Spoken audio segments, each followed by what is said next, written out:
Come So on, good. it's spinning. We are live. Welcome back to the Be Ruthless show. I'm your host, Sam Ruth.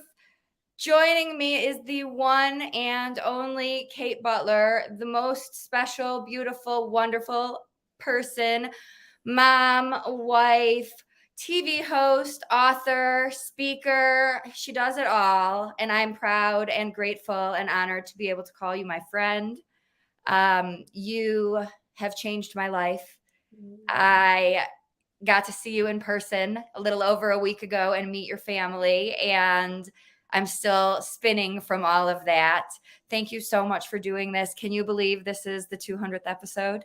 200. I remember we were talking about the 100th episode, and now we're at 200. I'm so proud of you, and I'm so honored to be here. Seriously.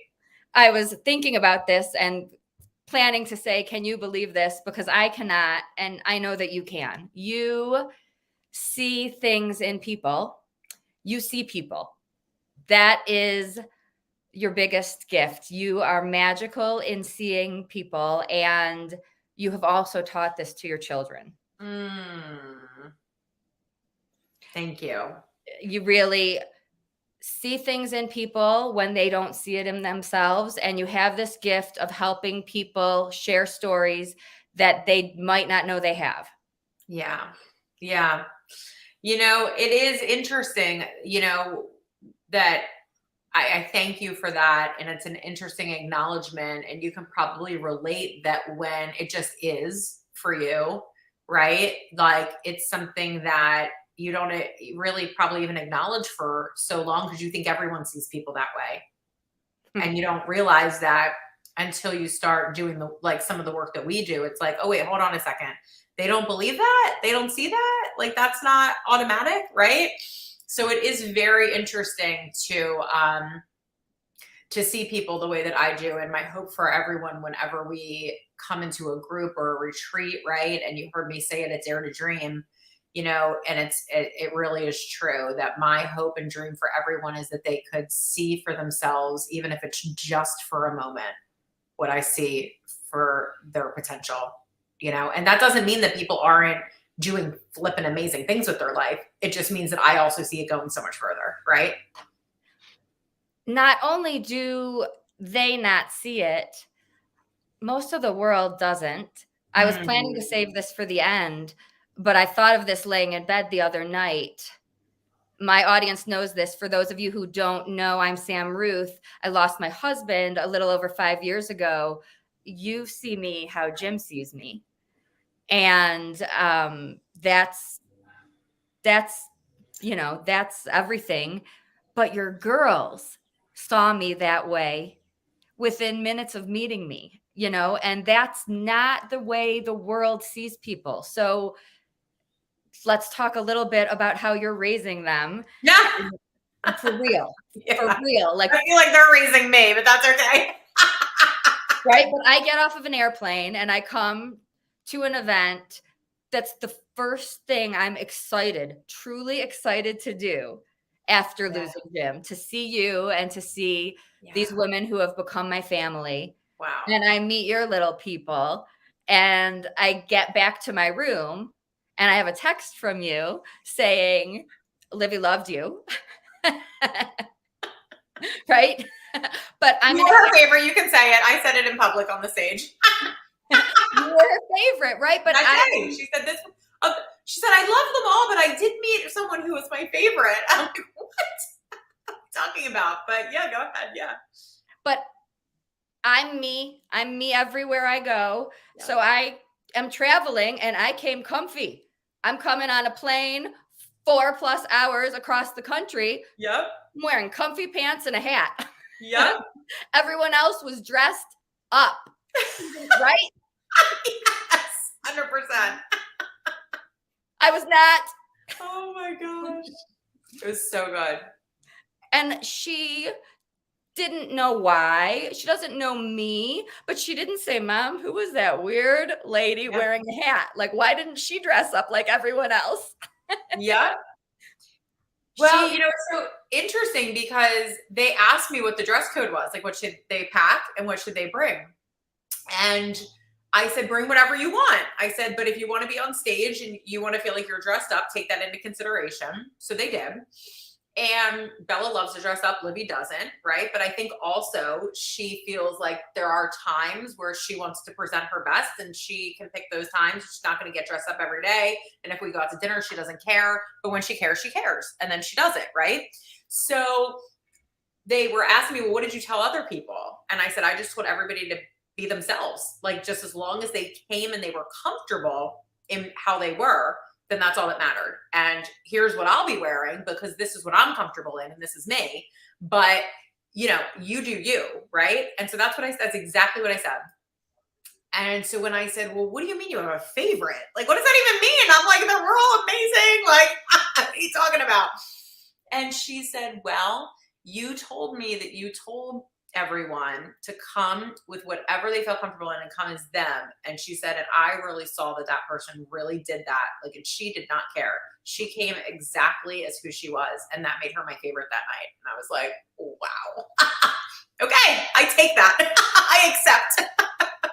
How cool, right? And that is me, you know, and the fact that you are raising these little humans who can see all of us. And then Bella gets on stage and gives a speech that could have been a TED Talk. I mean, could have blown me away. I went up to Mel and said, I hope it was videoed. I wasn't smart enough to video it. I'm telling him someone should video this. But she said, my mom believes in all of you and sees things in all of the words were so inspiring and blew me away. It is what you teach. If I knew that at 13, my whole childhood would be different. She already knows the things we're learning and need to know. And I was watching you, you know, trying to keep it together. Yeah. Was it videoed? Yeah. Oh, yeah. Oh, yeah, yeah, yeah. We got it. Yeah. What was that like, seeing her? Oh, I don't know. I didn't watch it yet. I just know we have it. I don't know if I'll ever be able to watch that back. But that's what you do, right? You have all of us. You have 450 plus best-selling authors. That means that had to be the moment. You know, there's a lot of moments. There's a lot of moments. You know, my moment is really the moment that people believe in themselves. And I think that happens multiple times on a journey or an experience with people. So, you know, Bella had a moment on stage where she believed in herself, right? You know, someone else had a moment in there that they realized their dream, right? And that they believed in themselves to do it. Other people, you know, had become authors already and they believed in themselves the day that they said yes. And then they believed in themselves again the day that they sent in the work. And then they had to believe in themselves again when it went out to the world to read. And then they had to believe in themselves again the first time they got criticism for it. And then they had to believe in themselves again the first time that they got an opportunity to take that message on a different platform and in a bigger way and out to the masses. My favorite moment is when people continuously choose to believe in themselves. Like, that's my moment.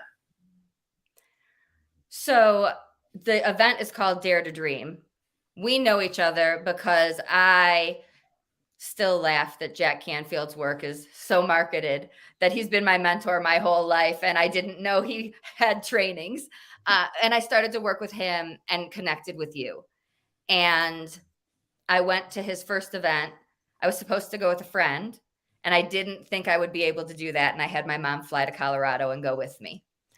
And when he started talking about our big, hairy, audacious goals, I sobbed.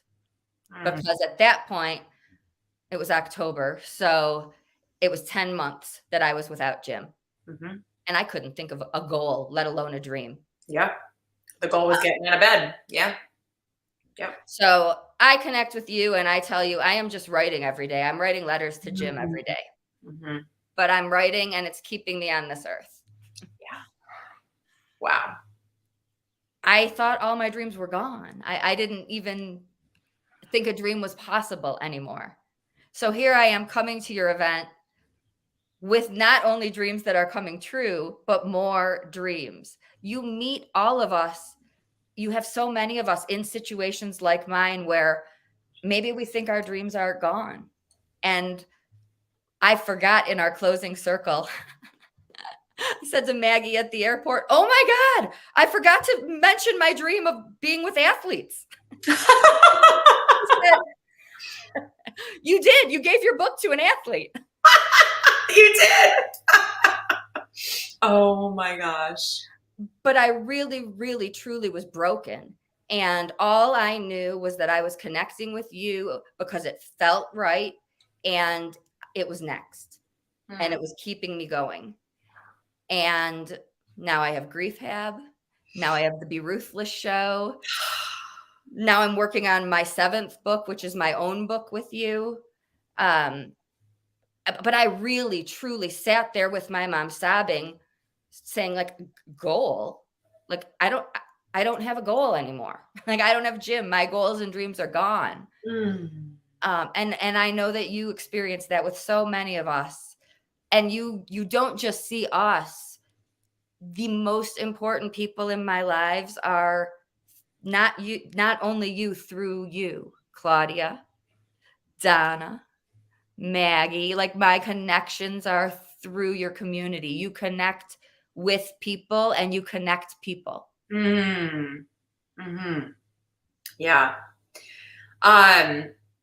It's just interesting because in the way that I see people, it's almost like there's only space to see forward motion. And it's not to say that, oh, there goes my boxer with my team. It's not to say that I don't acknowledge the pain and can't feel it also, right? Like that I can't tap into that piece. Like I can acknowledge that it's there. But it's almost like if I step into that fully, right? Like the way that I am fully in things, like I would never get out like that, because that's how like much I go deep, right? Like I go so deep. So I have to actually only live in this place over here of possibility, because it is so powerful and so strong with like, I could go either direction that way, if that makes any sense. So I have to choose to hold the space in the positive for the forward motion and really only see that, like, what the possibilities are, because I also do not live in any type of dichotomy. Like I don't have a foot in both worlds. That's not who I am. I only can be full into one. Does that make sense? Right? So I've had moments in my life where I was full into the other side of things, and it is extremely difficult. And I wrote about this in Faces of Mental Illness, right? And so like I understand that what that's like. Thank God those have only been short dips for me, right? And I understand that and the severity of it, which is why I have to be other here and really hold that space, so that when other people are in that space, like it just is part of my job. It just is. Like I just get it now. Like it is part of my job to acknowledge, but really hold the space for only possibility until you're ready to put both of your feet over here, or maybe even just one. And then I can help you get the other one over. Does that make sense? And it just is, yeah, it's just what I must do. I don't know how else to say that, because this is what you do for other people too. It's a different mindset. You do it in a different way though. Yeah. Like, because I've had anxiety my whole life.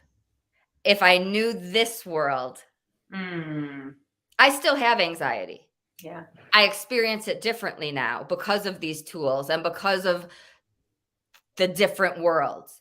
And if I would have had these tools, it would have taken a lot of the tug of war, a lot of the indecisive, like, what do I do?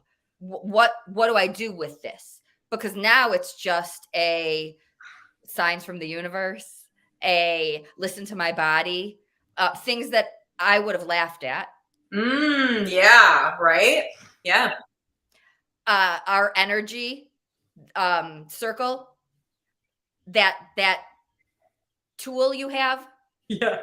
I need it for every critic in the world. Because I can't even explain it. If you can, please do. I was gonna say, what was your experience with that? Yeah, and then I'd be happy to explain it, but what was your experience with it? I wanted to be like, oh, this is the proof. This is what, this is the way that we can explain it to everyone who doesn't get it. That we're all connected through energy, right? That really energy is just traveling through us like all of the time, right? That we're all connected, whether we can see it or whether we cannot see it, like it doesn't matter, right? And right, it's just so. And what we did was we had an energy stick in between two hands, so we were not touching hands but touching the energy stick.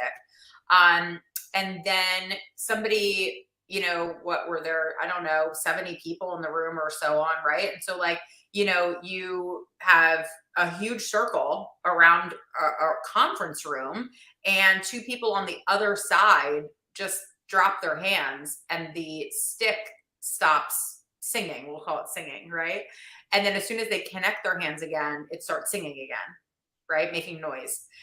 So we had several different people all over the circle drop, stop, and the energy stick stops, come back, energy stick goes, stops, come back, stop, goes all over the circle. And literally as soon as they would break, the energy wouldn't be in the stick.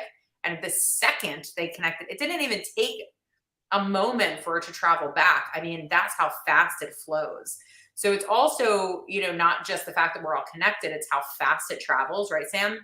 So it's like when we talk about that, if you hold a thought for 17 seconds, right, it's on its way to you. And then if you hold it for like 90 seconds, like it is like able to travel at lightning speed. If you can hold it for even more than that, then it just increases its power exponentially, right?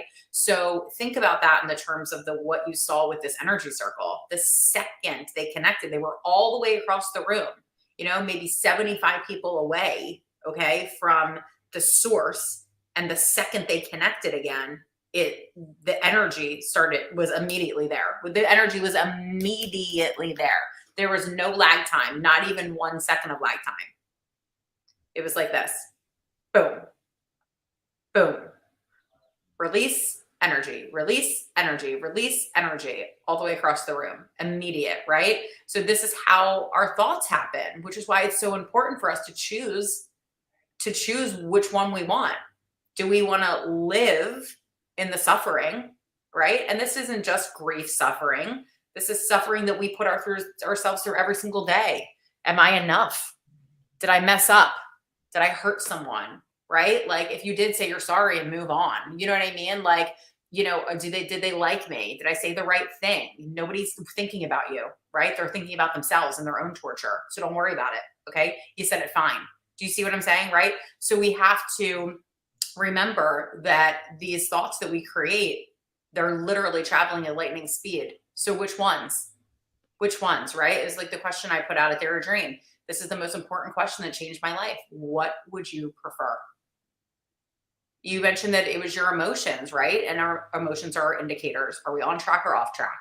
Regardless of what has happened in our life, and this is what, I hope this doesn't go against anything you teach, but I think number one, you're allowed to have your feelings, but number two, you're also allowed to have happiness and joy, even though something bad has happened. And a lot of times people cannot get those two things together. It's like this bad thing has happened and I can't have any happiness and joy. We're not happy and joyful about that thing. Okay. However, you are still allowed to experience happy and joy in other ways or other things and other thoughts. Right. And so, we get to choose at the end of the day, like, if we can follow a little bit of joy, if we can follow a little bit of peace right along the way and really follow that emotion that is our indicator. I mean, you mentioned like, I just connected with you because it felt good. That was an indicator I'm on the right track. Maybe that was because I was supposed to connect you to someone. Maybe it was have to do with a book. Maybe it was something else, right? Maybe we're still creating, who knows, but whatever it ended up being, it was your indicator. I'm on the right track. So I'm going to trust wherever this is going to lead me, even if I don't know or if it doesn't make any sense at this time. Right.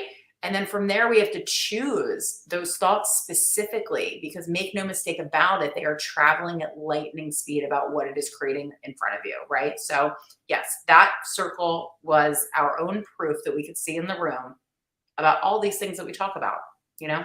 And that's opposite from how I lived life. Like I didn't live life based on this felt right. Mm. I talked myself out of my intuition. I Mm. argued with it. Like, Yeah. so that was when I started proving myself right. Like, oh, I do know me best.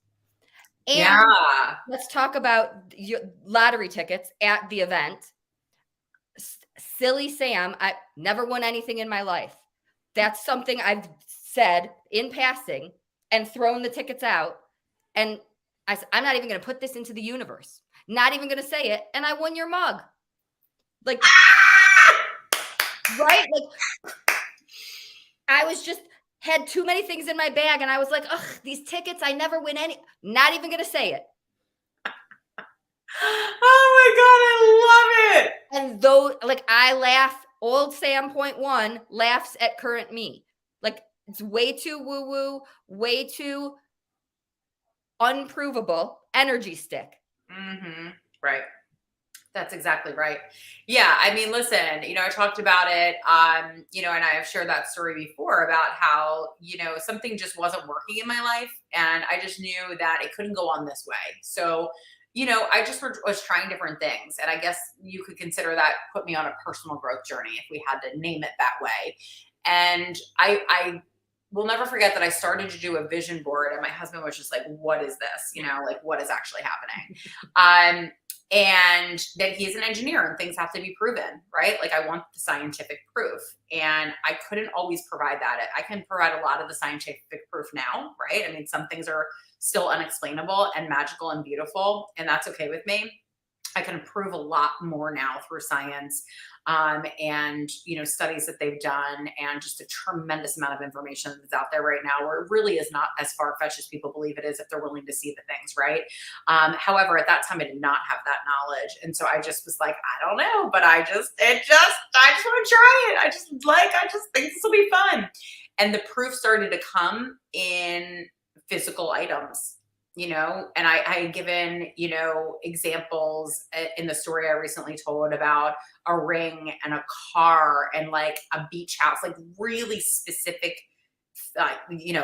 materialistic things. Right. And I started to create this corner of my vision board of all the things that came true. So I could remind myself that as far fetched as you think it is, just put it on there, because you never know when it's going to end up in the right hand corner. Right. Because that's where I had all the proof. And it was really crazy big things. And then all of a sudden I got it, and I'm like, okay, this is like beyond the diamond ring, right? Which was my wedding ring, by the way, but I had lost the diamond. So that's a whole other story for another day. But I started to get it. Like, this is just, when are you going to take it beyond the car? When are you going to take it beyond, the setting of a diamond ring? When are you going to take it beyond this material? And that's when life started to get really good. I went, oh, what can we create now that I have the proof? Because I guess I needed a little bit of proof too. So he started to see the proof, I started to see the proof, and then it light bulb. Where do we go from here, right? Because really, we can create anything we want, and this is much bigger than the car in your driveway. So that's when life gets awesome. What do you see for any words of encouragement for the cynics, the engineers who don't jump on board? Yeah, how does that feel? I mean, that's the only thing I would ask them, because it just doesn't feel good to be in a place of always questioning and always doubting. That's all. There's no judgment. I have no judgment. I always say that, like, I'm so grateful for my husband's brain, because he works in a division of the military that helps protect our country. So I'm really grateful for it. Like, I'm really, really grateful that he is very specific. Like, we need people like him. 100%, 100%.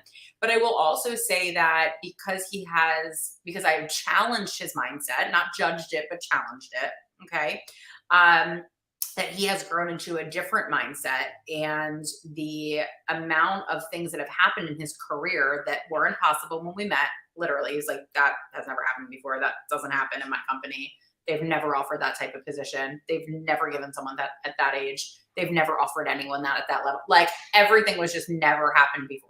I can't even begin to tell you how many times.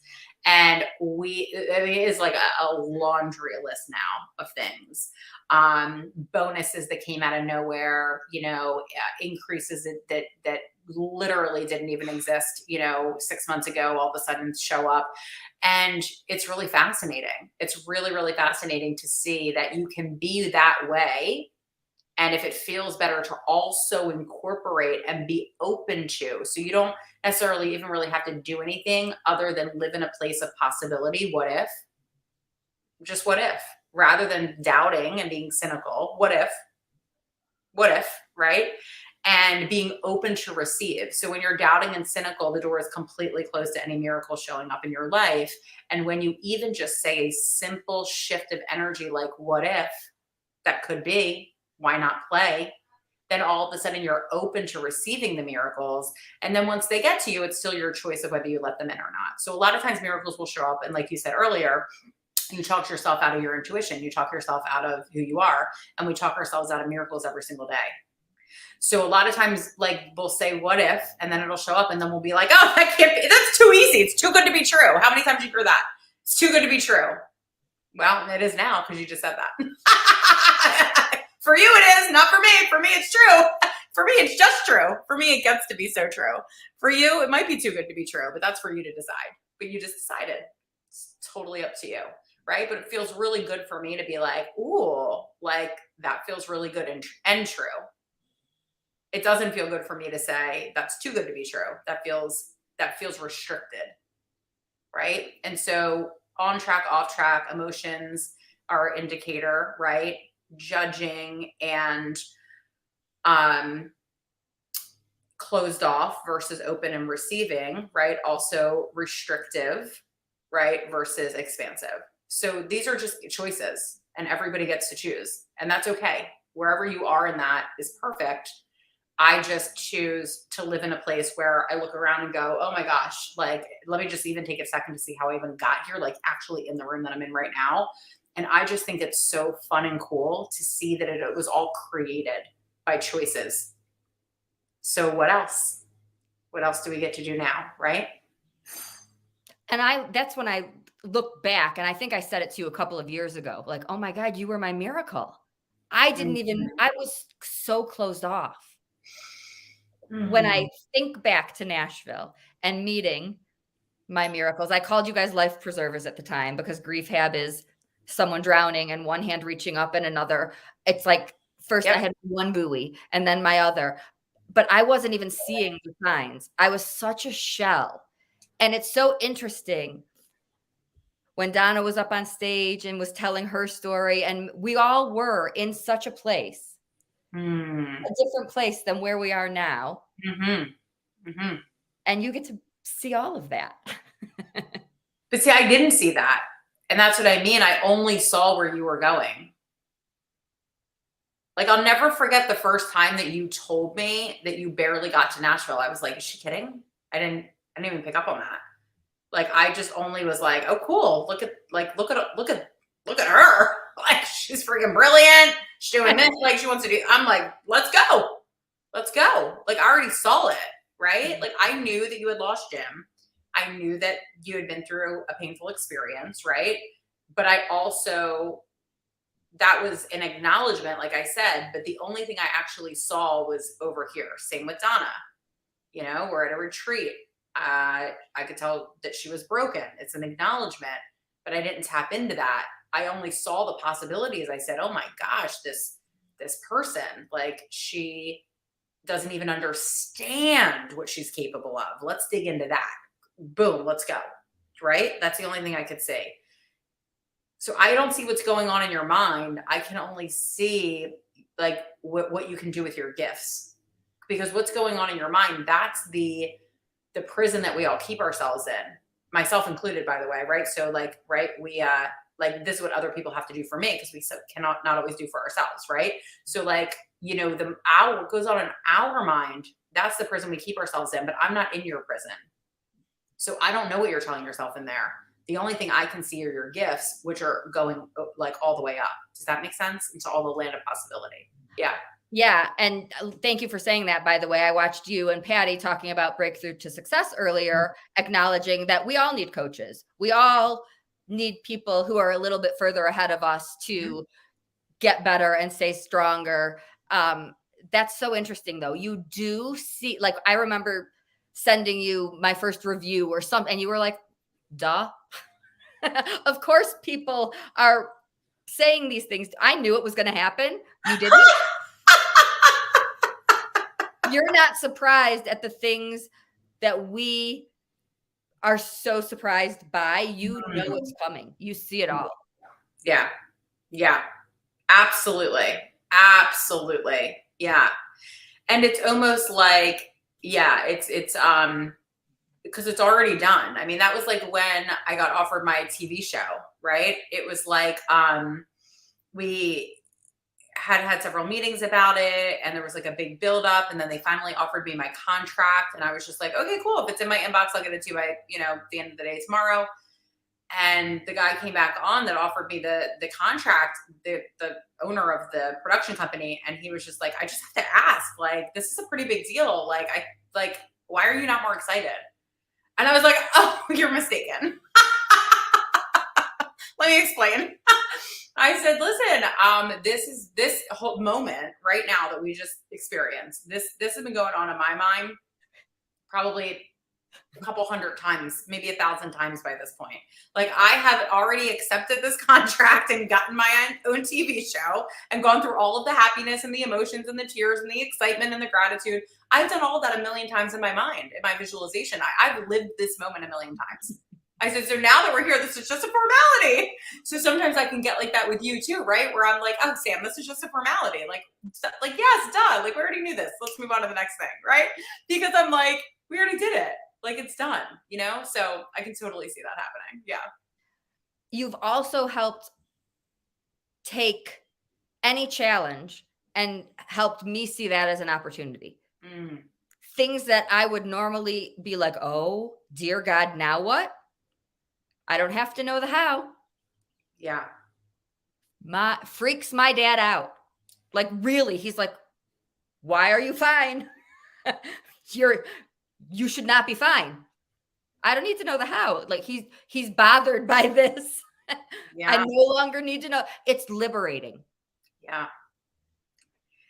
So, the other piece of it is like, what if our whole purpose here is to really understand that there is no thing, situation, experience, no matter how big we perceive it to be in our human mind, but there just is actually nothing here that is significant enough to change, impact, or diminish our soul. Like, what if that was the case?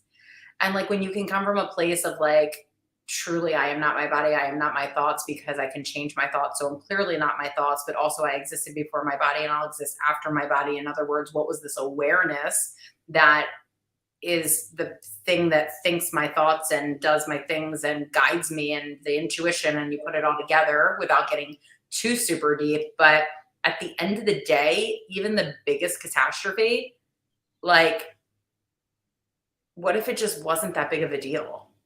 Like, and it's not to say that I'm foolish about life, and it's not to say that I live with my head in the sand, because I don't. Like, I'm actually I'm a pretty strategic business person, right? And so, but also I acknowledge that there really is nothing that can happen that can really like affect my soul in a way that is bigger than my soul and what my soul is here to do. That's the best way I can describe that in the time that we have. So when you come from this perspective of Eve, that's like a whole other level of releasing the how, if you know what I mean, right? Like, that's on a whole other level of like, you don't like, you choose suffering. You choose suffering. And again, it's not to diminish if someone has been through like we all experience very painful things, right? We experience the pain once and then we replay the pain. And then that's the choice to choose to live in the suffering. I know that's hard. That's not an easy statement. And it's not said with any type of lack of compassion, because that's a tough statement. It's an offer to say, okay, wow, that is a record I'm playing. Therefore, I'm pushing play on my suffering. And I wonder if I picked up the needle and I moved it to another song just to start. And then if I'm strong enough, maybe I could actually pick up the record and put a new record on and actually just completely play something brand new. Listen to it, a different artist, a different album, maybe turn the station on the radio. Wow. I actually could push play on something completely different, right? So again, there are layers to us getting there, but we get to choose how we see it, regardless of how big that thing is. Yeah. Yeah. And to anyone listening, watching, give my arms and legs to have Jim here. He's not. So what I'm going to do with that is up to me. And it wasn't easy, but I have found my people and I play those records, right? And when I have my bad days, Yeah, I can call the people who make it worse, or I can call these people. absolutely. And that's the thing that we said in the beginning, right? Like, you get to have your feelings. Like, you get to have your feelings, you get to have your experiences, you get to live that. That's our human experience. It's literally why we're here, because if it always was in the place of your highest high, right? Like, so something that might have been your highest high, in the past 5 years might have been, one of the verticals of your company that you started, right? And the success of that, or helping a client through something, right? And saving someone's life. I mean, you've saved hundreds of lives, like thousands of lives. So pick one, like that could be a highlight that's happened to you over the past 5 years, right? And it made you feel so high. But if you always lived in that place of that high, saving that life wouldn't feel like a high, because it would be your norm. The point of our human experience is also to mix in these other things. What I think we're saying is that you also don't have to stay in that space. Like, we get to have the full experience as humans, right? Like, yes, we are going to have the experiences of grief and all the emotions that come along with that, right? We also still get to choose, the expansion, which, all the way, by the way, expansion is not always just joy and peace. Expansion is hard. It's stretching. It's challenging, right? So as humans, we get to choose the journey of the full level of emotion if we want, right? But at the end of the day, the bottom line is that it's our choice. We get to choose the thoughts we put in our head. The thoughts actually will create emotion, and then the emotion will be the way that we feel, and then that will be our experience in life. And at the end of the day, we do get to choose that. As hard as that is sometimes, as hard as that is to change that record. And believe me when I tell you, I know. Yep. Yep. And you have your days, you have your moments, you're human. I sure do. Yep. Absolutely. I mean, I have a lot of moments. It's like, the more you do, the more you feel responsible for, right? And there are elements that are out of our control. Patty and I talked about it today. You mentioned when she was talking about E plus R equals O, and there are events in life that we are not going to be able to control as much as we want to. And my biggest struggle is when those events affect other people that I love, people in our community, people in my workspace, people in my personal space, when it affects them. For me, I don't know, I have like an intense love threshold for internal pain or something. I'm like, I'll deal with myself.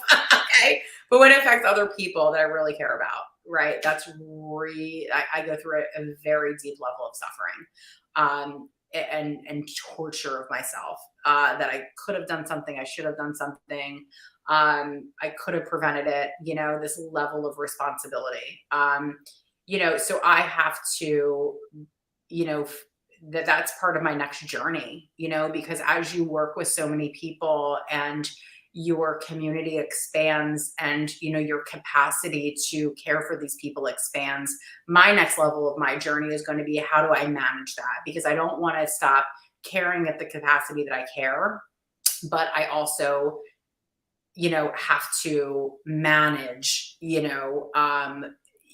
when events don't always occur the way that someone wants them to, or I thought they would, or whatever it ends up being, right?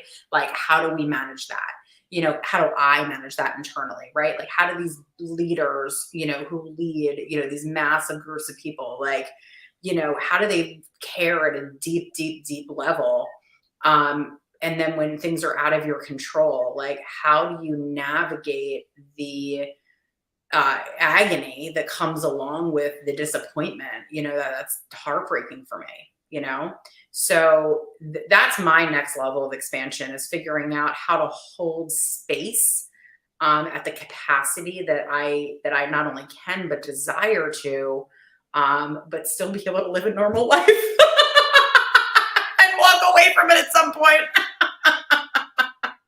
Well, yeah, because what you do is different. People share their stories and you get to know them in a way that's a little bit different than other businesses. Right. Yeah. And I learned that doing Faces of Mental Illness, like, it's not just, people are opening up. And anyone listening this is funny, anyone listening who wants to write a book, I'm talking with somebody who wants to be an author. I don't share my book. I don't share Faces of Mental Illness. I say, oh, you have to connect with Kate. I forget that I have a book. You really do have a knack for people getting it out there. Everyone has a story to share. I now believe that, even if you don't think that you do, talk about Inspired Impact series. Working with the other authors has been the best experience of my life. It's a community like no other. It is the most beautiful, extraordinary souls that somehow, some way, God has allowed me to connect with and journey with and experience it in such beautiful ways. It hit me several years ago. We've been on this journey since, I want to say, 2016, with maybe 2015 we started with Inspired Impact, and published in 2016, I want to say. I may have the timing a little bit off. It might be a little bit before that, but nonetheless, it's been maybe 7 or 8 years. You go through life with people after 8 years, and most of them I knew before that. So let's call it between 8 and 10 years. Okay. You go through life with people at that point. If you know somebody for 6 months, you're in there for a season. Couple of months, you get to know them a little bit, to whatever capacity you were supposed to meet in. But when you're with people and journeying with them and working with them and being around them, or, and it doesn't even mean you have to be actively working with people. That's not the way our community works, right? It's like, once we're connected, like, we're just in. And so you journey, like, right. And the privilege that I've had with these people, like, I didn't even know going into it. Like, I was just like, you don't know. You wouldn't know that in the beginning. It's just like, I like you. It feels aligned. It feels good. I'm drawn to you, whatever it is. And you get there. You only start to really figure that out after 3 years in, 4 years in, 5 years in, 6 years in, and so on. You're like, oh my gosh, like, how lucky I am to evolve with these people. How lucky I am to do life with these people. Like, to really do life. Like, it has been my greatest honor. So I talked nothing about books, but that's, I didn't even say anything, which I'm fine with. It's really, at the end of the day, like, this community is just, it really is such a privilege. It's such a privilege. And yes, to get people to be able to share their story, the greatest privilege of that is what I said in the beginning, which is, my moment is when people realize their dreams and the belief that they can do it. And the writing, the books for me, Sam, is the healing. So whether it's a book, whether it's sharing your story from the stage, whether it's sharing your story just in your own journal, that's how you said you got to stay here. How about Yeah. that? I believe that 1,000%. Okay. That us really being able to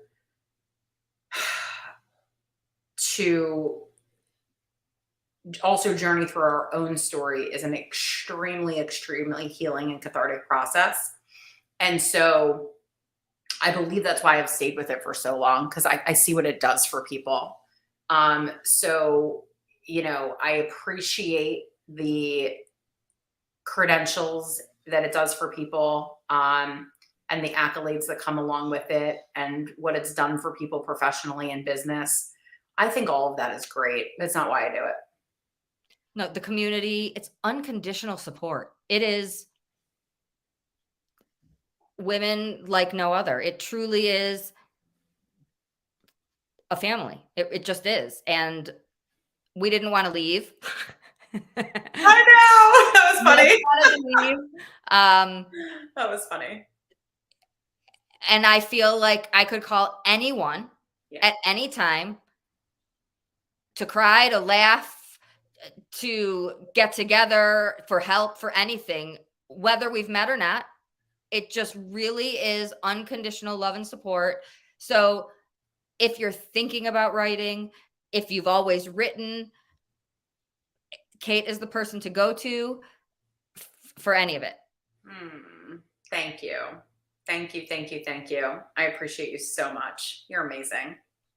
Thank you. You are truly like,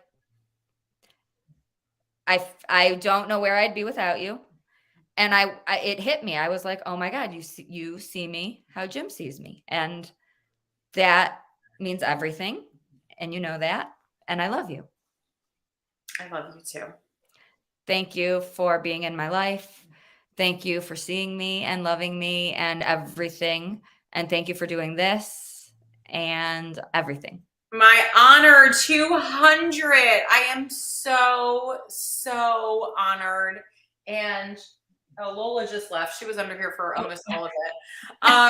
And no, it is so my honor. I know we joked in the beginning. I've had to hold back tears several times throughout our conversation, but it really is like, my gosh. Yeah, it is just, I'll just say that. It is my greatest honor to hear you talk about, where you started and where you are. 200. This 200 is just a representation of all that you have done in so many different ways, how many people you've helped and impacted. And you are a lifeline. Like that is like, or, what did you call it? The life preserver. I mean, like 100%, you are the lifeline. You are the lifeline for so many people. And thank God you're here, because you choosing to be here and keeping yourself here in whatever way you had to and needed to and could. As a result of that, you have blessed not only so many people, but so many families with other people still getting to be here because of the work that you do with them. I know you save lives every single day, and you save lives you don't even know about. You save lives you don't even know about. So that's what I love about what you do and how you put your stuff out there and how you share it in every way. I get your emails, I see your videos. You have this kind of thing happening, right? Like you're doing your shows, you do it in all the books, all of the ways.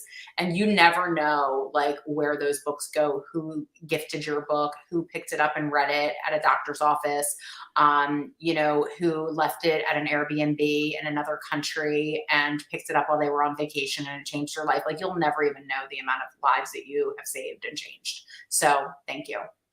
Thank you. Love you. I love you too. Until next time, everyone, always be ruthless.